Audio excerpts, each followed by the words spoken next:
గత 5 ఏళ్లలో YS Jagan Andhra Pradesh brand ను దెబ్బతీశారని మండిపడ్డాడు కేంద్ర మంత్రి కె రామ్మోహన్ నాయుడు. గత సీఎం వైఎస్ జగన్ చర్యల వల్ల రాష్ట్రానికి రావాల్సిన పెట్టుబడులు పక్క రాష్ట్రాలకు తరలిపోయాయన్నారు.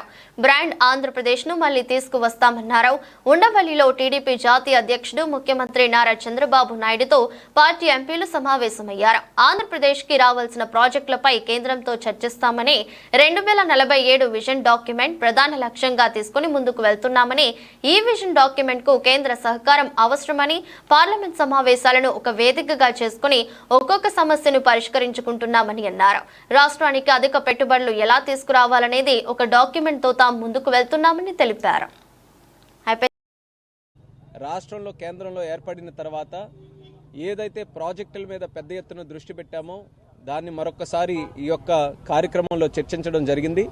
ప్రతి ఒక్క పెద్ద ప్రాజెక్టులు కానీ చిన్న ప్రాజెక్టులు కానీ మరి ముఖ్యంగా ఇరిగేషన్కి సంబంధించి పోలవరం అలాగే మిగిలినటువంటి లెవెల్ లింకేజెస్ ప్రాజెక్ట్స్ ఇలా ఏవైతే ఇరిగేషన్కి సంబంధించినటువంటి ప్రాజెక్ట్స్ ఉన్నాయో, ఇండస్ట్రీస్కి సంబంధించినటువంటి ప్రాజెక్ట్స్ ఏవైతే ఉన్నాయో, కేంద్రంతో అనుసంధానం చేసుకున్నటువంటి ప్రతి ఒక్క ప్రాజెక్టుని కూడా శరవేగంగా దాని తాలూకు అప్రూవల్స్ కానీ పర్మిషన్స్ కానీ పూర్తి చేసుకొని గ్రౌండింగ్ స్టేజ్లోకి మూవ్ చేయాలనే ఆలోచనతో చంద్రబాబు నాయుడు గారు మాకు దిశా నిర్దేశం చేయడం జరిగింది.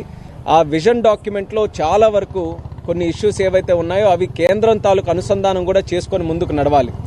కేంద్రం తాలూకా బడ్జెట్ కేటాయింపులు కానీ, కేంద్రం తాలూకా వికసిత్ భారత్ 2047 తాలూకా డైరెక్షన్ ఏదైతే ఉందో కేంద్రంతో కూడా అనుసంధానం చేసుకొని దానికి సంబంధించినటువంటి గైడ్ లైన్స్ కానీ దానికి సంబంధించినటువంటి ప్రాజెక్ట్స్ కానీ ఇంప్లిమెంట్ చేయాలనే ఆలోచనతో రేపు పార్లమెంటు సమావేశాల్లో ఏ సబ్జెక్ట్ అయితే వస్తుందో ఆ సబ్జెక్టుకి అనుగుణంగా ఆంధ్రప్రదేశ్కి పెట్టుబడులు ఎక్కువగా ఎలా తీసుకొని రావాలి, ఇక్కడ ఉన్నటువంటి పెద్ద ప్రాజెక్టులకి ఎలా ముందుకు నడిపించాలనే ఆలోచన పార్లమెంటరీ పార్టీ అన్ని కూడా ఒక మంచి మార్గంలో ముందుకు నడుస్తామని ఈ సందర్భంగా తెలియజేస్తున్నాం.